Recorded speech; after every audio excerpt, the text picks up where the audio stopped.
دارالعلوم دیوبند مقبول ہے تو اس سے جڑے ہوئے سارے ادارے مقبول ہیں. جتنے بھی ملک میں چپے چپے میں ادارے ہیں چاہے چھوٹے ہوں. الحمدللہ نحمده ونستعینه ونستغفره ونؤمن به ونتوکل علیہ ونعوذ باللہ من شرور انفسنا ومن سیئات اعمالنا من يهده الله فلا مضل له ومن يضلل فلا هادي له واشهد ان لا اله الا الله وحده لا شريك له واشهد ان سيدنا ومولانا محمدا عبده ورسوله صلى الله عليه وسلم. اعوذ بالله من الشيطان الرجيم بسم الله الرحمن الرحيم. قل هل يستوي الذين يعلمون والذين لا يعلمون انما يتذكر اولو الالباب صدق الله العلي العظيم. وقال النبي صلى الله عليه وسلم انما العلماء ورثة الانبياء. وقال النبي صلى الله عليه وسلم من يرد الله به خيرا يفقهه في الدين او كما قال النبي صلى الله عليه وسلم. سلام اس پر کہ جس کے نام لیوا ہر زمانے میں، سلام اس پر کہ جس کے نام لیوا ہر زمانے میں بڑھا دیتے ہیں ٹکڑا سرفروشی کا فسانے میں.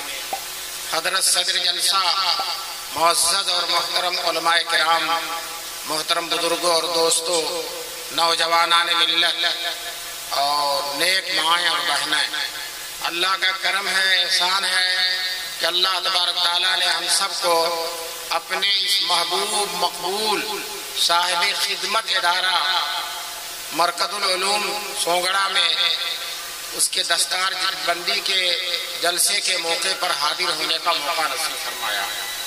ماشاءاللہ اس ادارے کا فیض بڑی دور دور تک ہے. اکثر علماء اڑیسہ سے پوچھئے تو کہتے ہیں ہم لوگ مرکز العلوم سے فارغ ہیں، یہی کہ ابنائے قدیم میں سے ہیں، اور ماشاءاللہ یہاں آ گئے تو اڑیسہ میں آ گئے. پورے اڑیسہ کے علماء کرام اگر کہیں مصروف نہیں ہے تو سب کے سب یہاں تشریف لائے ہوئے ہیں. اللہ تبارک تعالیٰ ان حضرات کی حاضری کو قبول فرمائے. آپ لوگ جس طرح سے ذوق و شوق سے آئے ہیں، یہ آپ کا ذوق و شوق سے آنا اس بات کی دلیل ہے کہ یہ مدرسہ آپ کے دل میں ہے، آپ کو اس مدرسے سے محبت ہے، بے پناہ لگاؤ ہے. اللہ تبارک تعالیٰ اس محبت، لگاؤ اور عقیدت کو قبول فرمائے.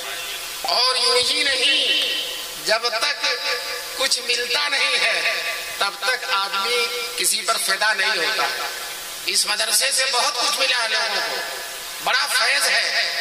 تام جھام کے بغیر سادگی کے ساتھ اور یکسوئی کے ساتھ ماشاءاللہ مدرسہ اپنے ابتدا سے آج تک اور انشاءاللہ قیامت تک اسی طرح سے سرگرم عمل ہے.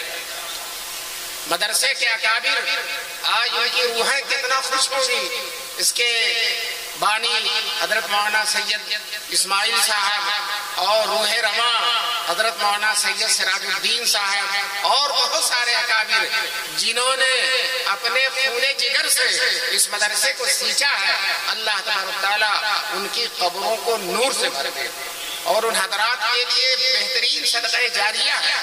اور اللہ تبارک تعالیٰ کے ہاں انشاءاللہ مقبول ہے. کیوں؟ دارالعلوم دیوبند مقبول ہے تو اس سے جڑے ہوئے سارے ادارے مقبول ہیں. جتنے بھی ملک میں چپے چپے میں ادارے ہیں چاہے چھوٹے ہوں چاہے بڑے ہوں، سب کے سب دارالعلوم سے جڑے ہوئے ہیں. دارالعلوم کی گویا دارالعلوم کے فیض ہیں.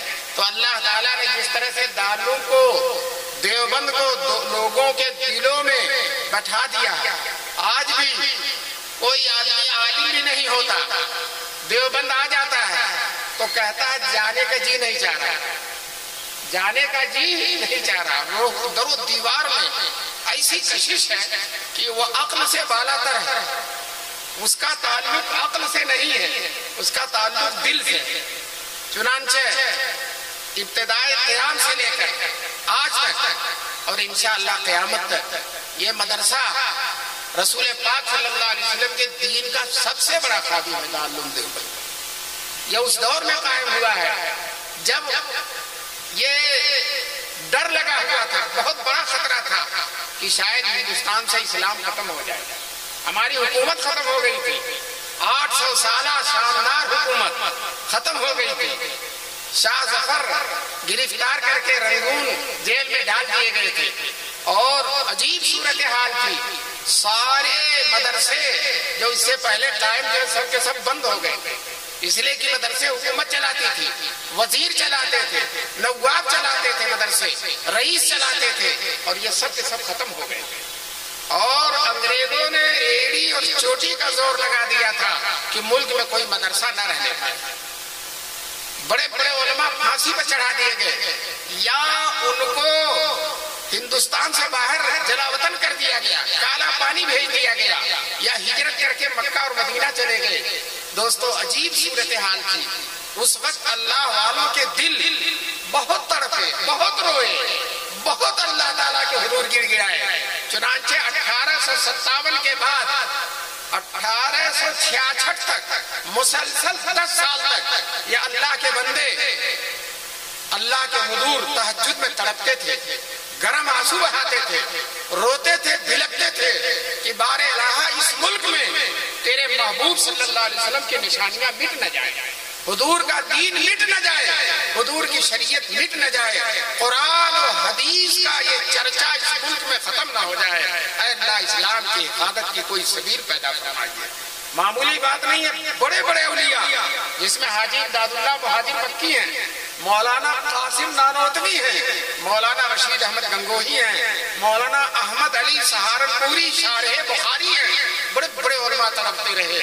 دوستو 10 سال کے رونے اور تڑپنے اور سجدوں میں گرم آنسو بہانے کا نتیجہ یہ ہوا کہ اس وقت کے جتنے اولیاء اللہ تھا سب کے دلوں میں اللہ تبارک تعالیٰ نے الہام ڈال دیا کہ دین کی حفاظت کی یہی شکل ہے کہ ایک مدرسہ قائم کرو، ایک مدرسہ قائم کرو، جبھی دین کی حفاظت ہوگی۔ دوستو الہام کی کوئی زبان نہیں ہوتی، وہ تو دل میں ڈالا جاتا ہے، اب جب اس کی تعبیریں کی جاتی ہیں تو وہ مختلف ہو جاتی ہیں۔ کوئی اپنے الہام کی تعبیر کر رہا ہے، مجھے الہام ہوا ہے کہ مدرسہ کھولا جائے، کوئی کہتا ہے میں نے خواب میں دیکھا کہ مدرسہ کھولا جائے، کوئی کہتا ہے میرے دل میں آیا ہے کہ مدرسہ کھولا جائے۔ چنانچہ انہی الہامات ربانی کی بنیاد پر دیوبند کی سرزمین میں اللہ والے اکٹھا ہوئے، اور ایک چھوٹی سی مسجد آج بھی موجود ہے، مسجد چھتا، اس مسجد کے صحن میں ایک استاد اور ایک شاگرد سے مدرسے کو شروع کر دیا، استاد بھی محمود اور شاگرد بھی محمود، اور الحمدللہ 150 سال سے اس مدرسے کے کارنامے بھی معلوم ہیں۔ آج پورے دنیا میں چپے چپے میں جہاں دین کی روشنی پائی جاتی ہے، دین کی چمک پائی جاتی ہے، دین کی کرن پائی جاتی ہے، اس میں دارالعلوم دیوبند کا زبردست حصہ ہے۔ امام حرم دیوبند میں تشریف لائے تھے، اپنی تقریر میں انہوں نے کہا میں دنیا کے ہر ملک میں جاتا ہوں، امام حرم ہونے کی حیثیت سے جہاں جاتا ہوں دارالعلوم دیوبند کا فیض سورج اور چاند کی طرح چمکتا ہوا نظر آتا ہے۔